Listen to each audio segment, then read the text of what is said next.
amigas do canal Vascaíno Autêntico. Hoje, para iniciar esse vídeo, nós vamos iniciar de maneira diferente. Nós vamos ler aqui a Bíblia Sagrada, a Palavra de Deus. Vamos abrir a Bíblia Sagrada aqui em Eclesiastes, no capítulo 4, e iremos ler os versículos de 1 ao 4. Amém?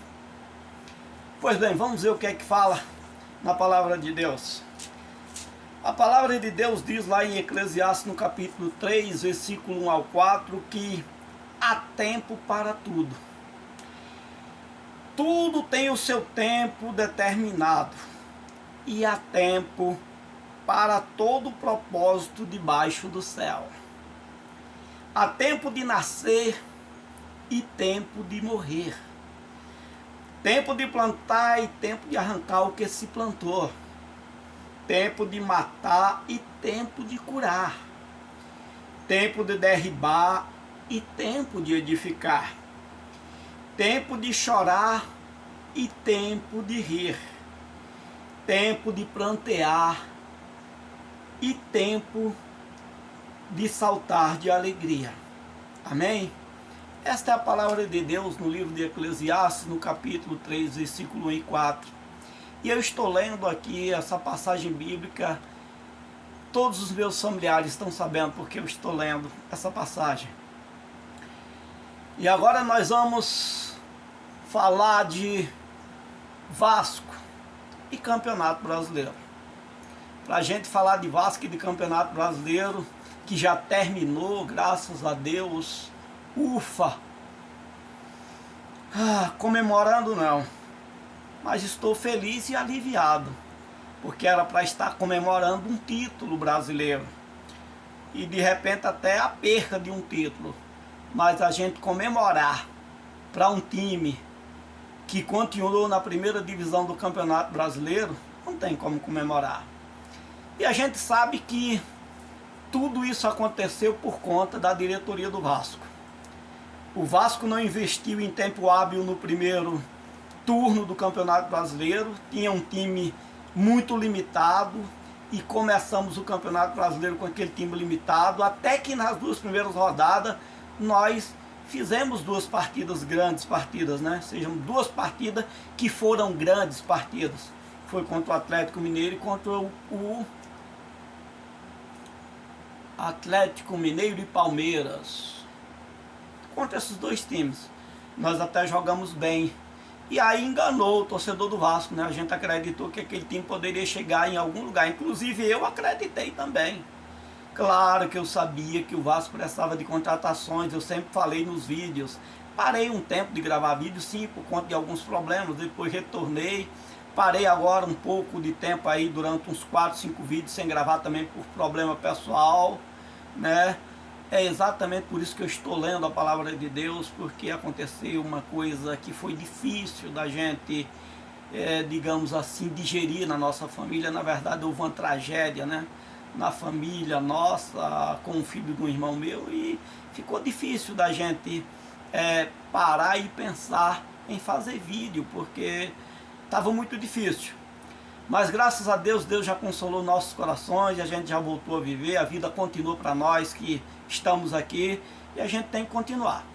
Então, nessas paradas que eu parei de gravar alguns vídeos aí, foi por algum motivo.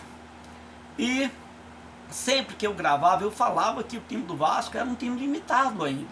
A gente não tinha ainda um elenco que era, digamos assim, aquele time de disputar um campeonato brasileiro. O elenco do Vasco não foi montado para disputar um campeonato brasileiro, para a gente estar lá, quinta, sexta, sétima colocação, né? A gente não tinha um time para isso. Na verdade, a gente tinha um time ali montado para não cair para a segunda divisão. E foi exatamente por isso que a gente sofreu o campeonato inteiro. E o pior de tudo foi na primeira fase, né? Que nós só somamos 9 pontos. Aí veio um treinador com, digamos assim, como eu diria, uma missão quase que impossível. Ramon Dias veio aí para o Vasco com uma missão quase que impossível: não deixar o Vasco cair. E ele falou desde o primeiro momento que ele achou que o Vasco não ia cair. E graças a Deus, né, ele fez uma reformulada ali na equipe, pediu alguns reforços, claro que ainda não era o suficiente, né, pra gente chegar lá a uma posição melhor, mas pelo menos para brigar até o último jogo, como aconteceu, foi uma equipe que brigou até o último jogo. E aí a gente se safou na última partida, como o ano passado, quando a gente subiu da segunda para a primeira divisão. Que é triste. A gente não pode comemorar. Torcedor do Vasco não pode comemorar, porque na verdade a gente se sente aliviado, fica alegre sim, mas comemorar, a gente não pode comemorar. Até mesmo por conta da diretoria do Vasco. E hoje que eu fiquei sabendo que o Paulo Brax não contratou Paulinho, que foi o melhor jogador do artilheiro, aliás, o melhor jogador do Campeonato Brasileiro e artilheiro do Campeonato Brasileiro, porque preferiu investir em jogadores aqui sul-americanos, como no caso do Lucas Orediano. Aí você fica triste você ouvindo um negócio desse, que o cara não contratou Paulinho, que era cria do Vasco, um jogador já, digamos assim, com uma carreira brilhante lá na Europa, quer vir para o Vasco, que era cria do Vasco, e o cara não contrata porque quer investir em jogadores sul-americanos. É brincadeira um negócio desse, uma promessa ainda. Que promessa já está dizendo, é uma promessa. Enquanto que o jogador Paulinho já era um jogador completo, um jogador já feito, um jogador que viria para somar, e com certeza, juntamente com ele e outros, a 77 Partners, ela aceitou a contratação do Paulinho, ela autorizou. Mas o Paulo Brax não quis investir em jogadores sul-americanos como Lucas Orediano e outros aí, né? Claro que nós vimos o Verratti, que a gente chama Veguete, né? Mas a pronúncia é Verratti. Essa contratação sim, valeu a pena. Mas os outros, e Medel, não podemos cometer injustiça, e Medel, mas os outros, infelizmente, né? Inclusive aquele camisa 9 centroavante, que no momento eu não me lembro o nome dele, que num jogo contra o Cruzeiro ele deu uma assistência de cabeça e o Peck fez o gol do empate, que agora no momento eu não estou lembrado o nome dele, que poucas partidas jogou. Um péssimo investimento. O Lucas Orediano, que é promessa, pode até ser que venha a ser ainda um grande investimento, mas até o momento não disse para que veio, fez um gol contra o Cuiabá, importantíssimo, mas só fez isso, né? Teve aquele outro também, o zagueiro, que agora eu não estou lembrado o nome dele, Manuel Capasso, chegou aí também, infelizmente não jogou grande futebol. O Pumita fez um campeonato carioca bom, começo brasileiro bem, depois deu mais, né, variou, oscilou demais, né. Agora ultimamente, as últimas partidas até que estava jogando bem de novo, depois que o Paulo Henrique tomou a posição dele. E graças a Deus nesse jogo, o último aí contra o Bragantino, quem jogou foi o Paulo Henrique, até fez aquela jogada do gol que tirou o Vasco desse sufoco e da zona, né? Que o Serginho fez o gol de cabeça. Então, erros da diretoria em não contratar e nem formar uma equipe competitiva. Formou uma equipe competitiva, sim, mas para não cair e não para brigar pelo título. E aí a gente não pode ficar satisfeito com um negócio desse, porque nós somos vascaínos, nós temos 23 anos de sofrimento, minha gente. São 23 anos sofrendo, que agora o Vasco completou 125 anos e são 25 anos de sofrimento, e a gente não pode se contentar com pouca coisa não. E eu aqui comigo pensando que tinha sido a 77 Partners que tinha, né, não autorizado a compra do Paulinho. Mas na verdade foi o senhor Paulo Brax que não comprou o Paulinho, e o Vasco tinha dinheiro para fazer isso. Como comprou o Orediano ali por 23 milhões e até agora não disse para o que veio, como já falamos anteriormente. Então eu fiquei sabendo disso, e ainda bem que esses caras aí foram demitidos, né? Graças a Deus. O Vasco se livrou do rebaixamento no domingo, quando foi na segunda-feira, a 77 Partners demitiu esse rapaz, o Paulo Brax, ainda bem.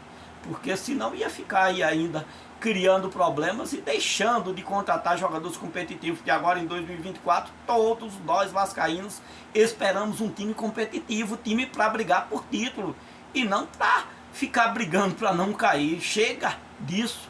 Eu espero que agora com o Pedrinho, né, o nosso jogador que teve aí momentos maravilhosos vestindo a camisa do Vasco, também outras equipes que ele passou, foi um grande jogador, estava sendo comentarista da Globo, um dos melhores comentaristas de futebol, o Pedrinho, que agora é o presidente do Vasco, foi eleito. Eu espero que ele possa fazer uma ótima parceria aí com a Serve Seven Parts e a gente possa sair desse problema aí que foi esse ano. E rapaz, além do nosso time ser limitadíssimo, sem peça de reposição, um elenco que quando saía um jogador titular, que entrava um dos reservas, não era a altura dos que estavam jogando, a gente ainda sofreu com um abalo psicológico dos jogadores. Desde aquele jogo contra o Santos, que teve aquele apagão ali, o Vasco jogando bem, perdendo de 1-0, um gol arranjado pelo VAR, né, a favor do Santos, logo no início do jogo, mas o Vasco estava jogando bem. É tanto que meu filho veio assistir comigo e chegou, estava 1-0 pro Santos. Quando ele chegou, eu disse: pai, como é que tá o jogo? Eu digo 1-0 pro Santos, mas fica tranquilo que o Vasco está jogando bem, vai empatar e vai virar. Aí o Vasco empatou realmente. Aí 2 minutos deu aquele apagão, né? Antes de terminar o jogo, faltando 2 minutos para terminar o primeiro tempo, deu aquele apagão. E aí o Vasco tomou 2 gols e ali pronto, acabou o jogo pro Vasco. E no segundo tempo tomou mais um, 4-1. Mas foi aquele apagão do final do primeiro tempo. E isso aconteceu por conta do psicológico dos jogadores.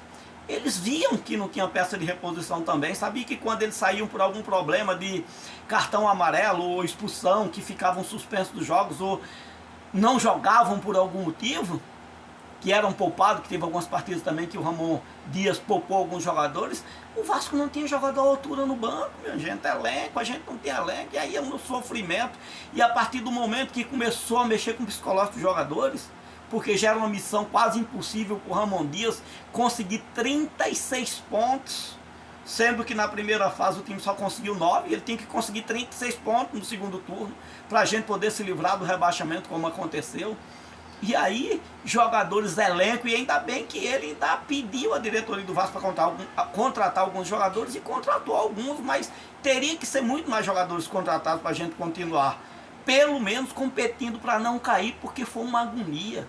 E aí começou a afetar o psicológico dos jogadores. Teve outro jogo contra o Internacional que deu outro branco na turma ali, quando tomamos 1-0, deu um branco, os caras brincaram com a bola, deram olé, e rapaz, uma coisa incrível. Teve outro jogo também contra o Goiás, que deu um branco também. Fator psicológico afetado, o negócio estava começando a pesar.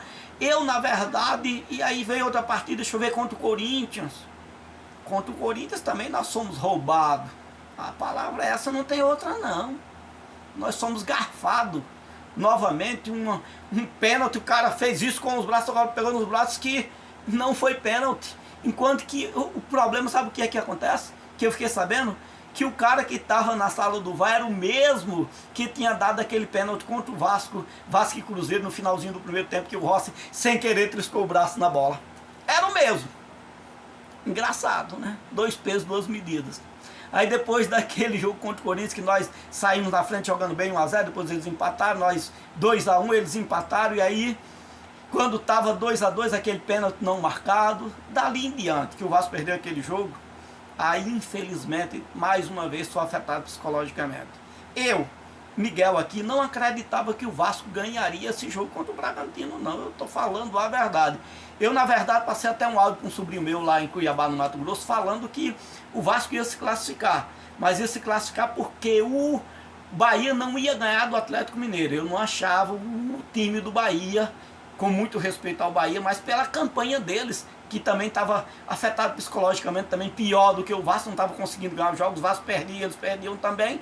Então eu acreditava que o Bahia ia perder, o Vasco também ia perder para o Bragantino, porém o Vasco tinha um ponto a mais do que o Bahia, ia ficar, se safar da segunda divisão por conta disso. E não porque o Vasco ia vencer o jogo.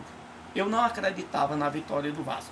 Mas aí quando a gente fez aquele gol, o Paulinho, hein, graças a Deus, aquele juiz ali tirou um gol do Paulinho contra o Palmeiras, um golaço. É tanto que na hora que ele entrou, eu fiquei aqui orando e pedindo a Deus: Senhor, abençoa que o Paulinho faça um gol. Porque ele fez aquele golaço contra o Palmeiras e esse próprio juiz que está aí apitando o jogo, ele tirou aquele gol do Paulinho. E aí agora, Senhor, abençoa que o Paulinho faça um gol para nos garantir essa vitória. E aí quando o Paulinho entrou, logo fez aquela jogada, fez aquele golaço, né? Não foi tão bonito quanto o gol que ele fez contra o Palmeiras, mas foi um golaço e um gol que a gente precisava demais. Aí o time deu uma acordada. quando o Paulinho entrou, não entrou só para fazer aquele golaço, mas graças a Deus, Deus inspirou o Paulinho para entrar, inspirado por Deus, e fazer uma grande partida, que estava até no banco ali, tinha perdido a vaga para o Marlon Gomes, né? Vocês se lembram que ele entrou no lugar do Marlon Gomes, que se machucou. Então Deus preparou tudo aquilo para que nós sofrêssemos um pouquinho também, que depois que a gente fez o gol, a gente voltou a jogar bem. Parecia aquele jogo contra o Botafogo, com garra, com vontade, mas deu uma quedinha também no rendimento em alguns momentos. Aí na hora que o Vasco deu uma quedinha nos rendimentos, vai lá o Bragantino e faz aquele gol. Aí comecei a me preocupar, diga agora, Senhor, como é que vai ficar essa situação? Nós precisamos dessa vitória, Pai, porque o Bahia estava ganhando já do Atlético Mineiro lá, de 3-1 no momento. O Santos estava empatando contra o Fortaleza e nós tínhamos que ganhar para permanecer. E eu ali aflito, clamando a Deus. Aí até que aquela jogada do Paulo Henrique, uma jogadaça também, deu dois dribles na linha de fundo, cruzou, passou por todo mundo, mas Serginho baixinho só escorou e fez o gol. E foi essencial, né? O Serginho naquela jogada. O herói improvável do jogo, né? Os heróis, porque foram Paulinho, que estava no banco, e o próprio Serginho, os heróis improváveis, graças a Deus. E ali me aliviou o coração, fiquei feliz, mas não comemorei, porque nosso Vasco é time grande. Aí o Ramon Dias diz na entrevista que os dirigentes do Vasco têm que ter mente de dirigentes de time grande, que o Vasco é um time grande, e é isso mesmo, meus queridos. Eu acho que nós não temos muito mais o que comentar, porque eu acredito que eu já fiz aqui um resumo, né, daquilo que estava na minha mente e no meu coração, né, porque não tem muitas coisas, porque a gente estava passando por um momento difícil, e graças a Deus, Deus nos deu força hoje para a gente gravar esse vídeo. Conto com você, vascaíno, me ajude aí no canal, se inscrevendo, dando like, compartilhando o vídeo para outros vascaínos, que a gente quer completar 1000 inscritos, e a partir do momento que nós completarmos os 1000 inscritos, nós vamos fazer aí os sorteios, né, das camisas oficiais do seu Clube do Coração. Quando completar os 1000, nós vamos fazer um sorteio logo de 3. Depois ficaremos fazendo outros sorteios de camisas do seu time do coração. Eu espero que você seja Vasco. Quero agradecer vocês que ficaram até aqui. Fiquem todos com Deus e até o próximo vídeo. Sempre que houver alguma contratação do Vasco, que agora os jogadores vão entrar de férias, e aí depois vai começar, né, o mercado da bola, as contratações do Vasco, eu estarei aqui para poder falar as contratações do Vasco. Mas já tem uma grande novidade para você, vascaíno. Lembra de Souza? Lembra de Alain? Campeões da Copa do Brasil em 2011? Estamos sendo observados pelo Vasco para ser contratado. Inclusive, o Souza está treinando o Vasco já há alguns dias, que ele fez cirurgia e está aí se recuperando no TC do Vasco. Espero que seja uma grande contratação para nós, que é um grande jogador, e que o Vasco realmente fique com ele, já que já está treinando no CT do Vasco e está se recuperando da cirurgia lá aí no Rio de Janeiro. Tem o Alan também, que está sendo observado, e qualquer uma outra novidade a gente vai estar conversando com você e gravando novos vídeos para poder falar das contratações do nosso Clube de Regatas Vasco da Gama. Fiquem com Deus, um abraço, tchau, tchau, e até o próximo vídeo.